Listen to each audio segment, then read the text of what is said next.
Eles chegavam toda noite, silenciosos, precisos, letais.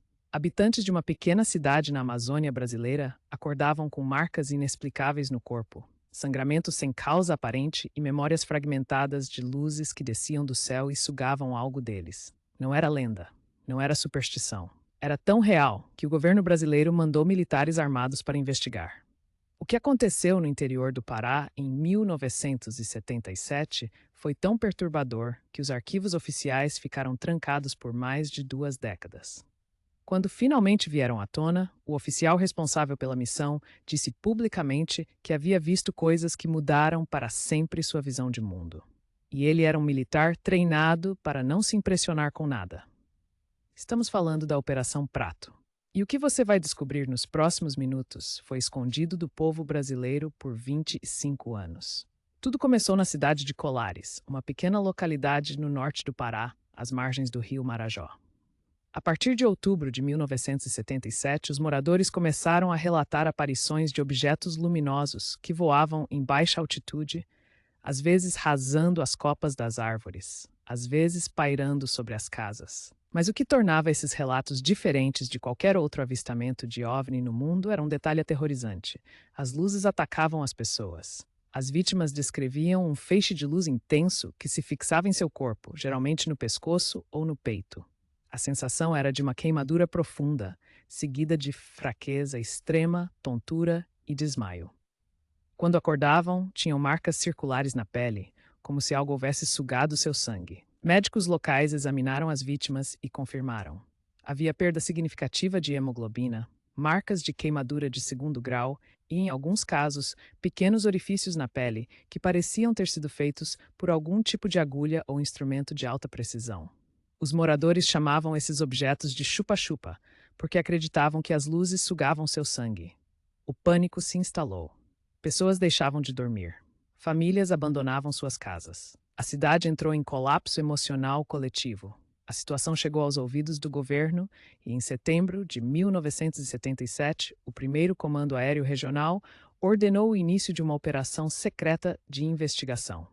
O nome dado foi Operação Prato. O oficial escolhido para comandá-la foi o capitão Uirangê Holanda Lima, um homem metódico, disciplinado e extremamente cético em relação a fenômenos paranormais. Holanda chegou a Colares com uma equipe de militares, equipamentos fotográficos, filmadoras e instrumentos de medição. A missão oficial era coletar evidências, documentar os fenômenos e produzir um relatório técnico para o alto comando. O que ele não esperava era que, em menos de uma semana, ele mesmo seria testemunha ocular do que vinha investigando. Se este canal te ajuda a descobrir histórias que o mundo tentou esconder, considere se inscrever agora e deixar seu like. Isso nos ajuda a continuar trazendo esses mistérios para você. Durante os meses de outubro, novembro e dezembro de 1977, a equipe da Operação Prato registrou mais de 500 fotografias, horas de filmagem e dezenas de depoimentos colhidos diretamente das vítimas. Os militares montaram postos de observação noturnos e, segundo os próprios relatos dos soldados, avistaram os objetos em diversas ocasiões. Algumas das fotografias mostram luzes em formatos geométricos perfeitos, discos e cilindros, que não correspondiam a nenhuma aeronave conhecida na época. Holanda documentou casos em que os objetos se moviam em velocidades e ângulos impossíveis para qualquer tecnologia humana dos anos 70. Mudanças abruptas de direção a 90 graus, aceleração instantânea do estado estático para velocidades altíssimas, capacidade de pairar em silêncio absoluto por longos períodos. Tudo foi filmado, tudo foi fotografado e tudo foi imediatamente classificado como secreto. O relatório final da Operação Prato foi entregue ao Comando da Aeronáutica no início de 1978. Holanda concluiu que os fenômenos eram reais, que as vítimas apresentavam lesões físicas genuínas e que os objetos registrados não tinham origem humana identificável. O alto comando recebeu o relatório, arquivou tudo e ordenou silêncio total. Holanda obedeceu. Por mais de 20 anos, ele não falou sobre o assunto com ninguém fora do meio militar. Mas em 1997, ele quebrou o silêncio. Concedeu uma longa entrevista ao pesquisador brasileiro Daniel Rebisso Gysi, na qual revelou detalhes nunca antes divulgados da operação. Ele disse que os objetos pareciam ter consciência dos observadores, que em várias ocasiões os fenômenos pareciam reagir à presença da equipe militar, como se soubessem que estavam sendo observados. O mais perturbador veio no final da entrevista. Holanda revelou que, nas últimas noites da operação, ele havia tido contato próximo com um dos objetos. Não quis dar detalhes. Disse apenas que o que viu naquela noite foi algo que nenhum ser humano deveria ver sem estar preparado.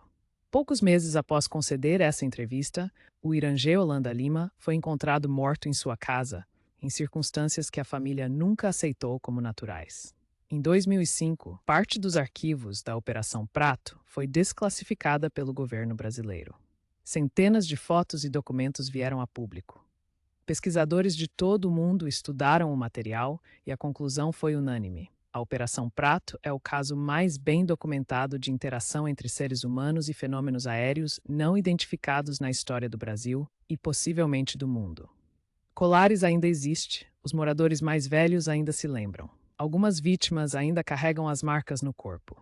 E os arquivos que ainda permanecem classificados, porque nem tudo foi liberado em 2005, podem conter respostas que mudaria para sempre o que acreditamos saber sobre o que compartilha este planeta conosco.